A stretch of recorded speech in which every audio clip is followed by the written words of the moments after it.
Chelsea have added Raheem Sterling and Kalidou Koulibaly to their squad. This feels like we're in win now mode rather than thinking about the future. These are players who are in the prime, the peak of their careers.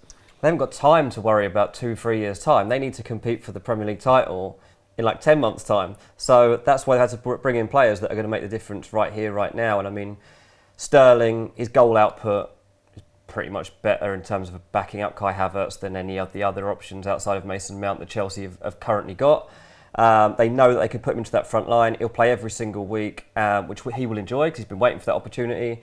And he'll score you goals and he'll get assists too. So it's a bit of a no-brainer that at around less than £50 million. And then you bring in Koulibaly too. And I mean, you're obviously looking at a time when Rudiger's moved on and he had such an influence in that Chelsea team beyond just what we saw on the pitch. It was, I don't know, it was an attitude as well that he brought to that Chelsea team. And Koulibaly, I've been waiting to see if he would actually go for a move like this, right? And he's going for it now. He's pushed it through. And again, it raises the level of everybody around him, not just him. So, yeah, Chelsea can't mess around right now. They want to be competing with Man City and Liverpool next season.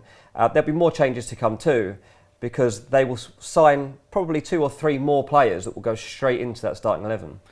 This is interesting for me, not only because they're signing quality players, but also because it's a real change in strategy for Chelsea, I think, in transfers. Because remember, under Roman Abramovich, previous ownership, they had all these squabblings with players that had hit the age of 30 and how long that they were willing to extend those contracts for. And no matter how good you'd been for Chelsea, no matter how much of a legend you were, you had to fight tooth and nail for anything more than a 1-year extension. We're talking about players like John Terry, Ashley Cole and Branislav Ivanovic all fighting for even a 2-year extension once they got past the age of 30. Chelsea were really stingy on that. They were really careful. What have they done this summer? New ownership? Bang. Koulibaly's 31. And they're giving him a nice long-term deal. 4 years with an option for a 5th, apparently. And that's a long deal. It's a long deal. And Raheem Sterling is the same, I think. It's a 5 plus 1 or 4 plus 1.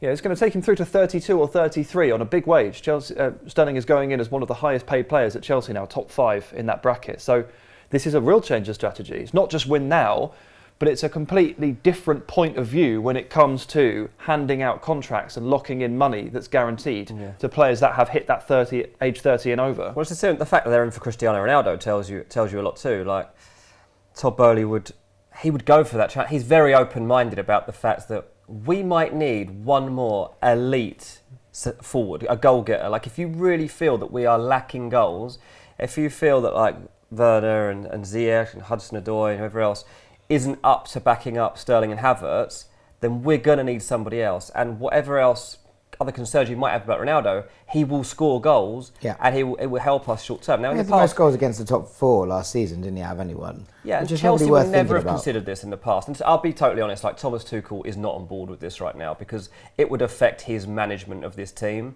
He needs to be won over if this transfer to come close. Now, at the moment, it's not. But you can flip it and say, well, they're also in for Lewandowski. If that wasn't to happen to Barcelona and he was desperate to get a Bayern, they would go for Lewandowski and they'd give him more than a 1-year contract too. So it is this, again, elite mentality and level of play that Chelsea need to recruit immediately. And Boehly is aware of the fact that Chelsea have to transition quickly. They fell too far behind. They were 20 points off being in the title race last season.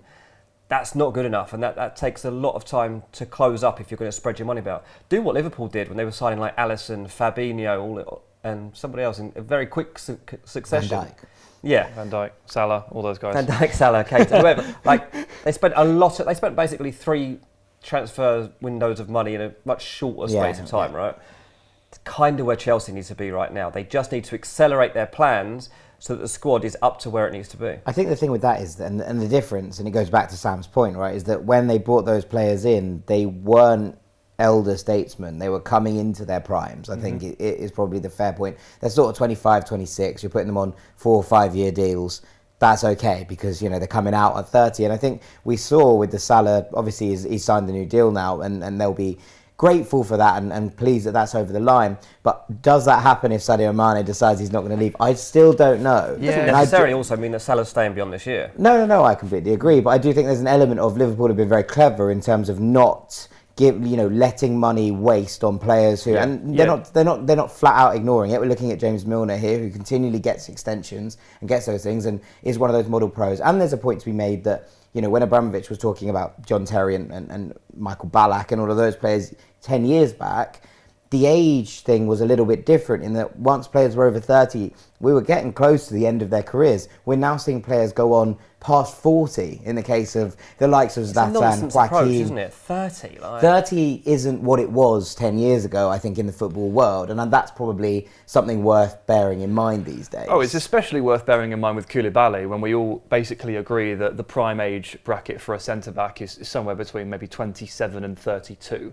That's when they're probably at their best. Maybe beyond 32, you start to look at some players degrading physically. But Chelsea already have a player who is 37 years of age, Thiago Silva, who remains one of the best centre-backs in the world, certainly one of the best in the Premier League. So you only have to look in-house to realise that actually there are huge benefits to recruiting players in their 30s. Yeah. And the hesitancy that they showed under Roman Abramovich always confused me a little bit, particularly when you had a player like John Terry rolling out year after year. And I'm sort of pleased to see them ditch that, not only because they're chasing proven quality, ups their level, closes that gap, but also, why would you rule a player out like that? Yeah. A wonderful, wonderful player like Koulibaly, one of the best, again, in the world. Why would you rule him out? Such silly, arbitrary reasonings. Yeah. And also, these signings will encourage others to follow. You know, Chelsea do want another centre-back to come in. They're looking at a Kimpembe type figure. Like, that is the guy that they've been looking at for a couple of months now. Tuchel, obviously, worked with him before, knows exactly what he brings to that squad, and they want real depth in that position. Nathan Ake coming in, but from what I'm told, like, he'll be more versatile. They're not seeing him as just a centre-back. They see him as left-sided cover too. Don't forget, Marcos Alonso likely to leave, Cesar Azpilicueta likely to leave. So, you know, both flanks, like, there needs to be some discussions here. I think they might yet buy another right-back too. But yeah, so there's a lot to take in here for Chelsea. Will they go play a 4? Will they stick with wing backs? I think all these things will interchange throughout the season, to be honest with you. I don't think there's a straight yes or no answer, but they don't want to be short of numbers. That thing is for sure. Well, they've let Ian Martson go out on loan, so that would have been a left wing back cover that they're kind of ditching. Obviously, Ben Chilwell is back and playing again.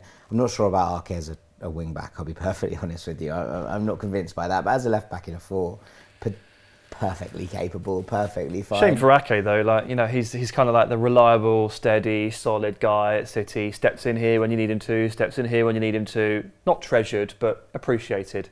Sounds like he's going to go and do the same thing at Chelsea. Maybe, but he really wanted this move, so like he was up for it. Well, there's another one about going back and proving a point, isn't it? And saying you were wrong to let me go. Love to do that to Chelsea, don't they? And for Chelsea as well, I think Nathan Ake does count as homegrown for them. Yeah, it's really hard to fill those spots. Literally sometimes. homegrown. Yeah. It's really hard to fill those spots sometimes for a Champions League club to get those 4 ticks on the homegrown club trained. And Ake actually is a really big positive there for Chelsea more than anyone else. Yeah, I think so. It's going to be very interesting to see what they do for the rest of the summer. If you've enjoyed this video, make sure you like and subscribe for more from us at Ranks FC.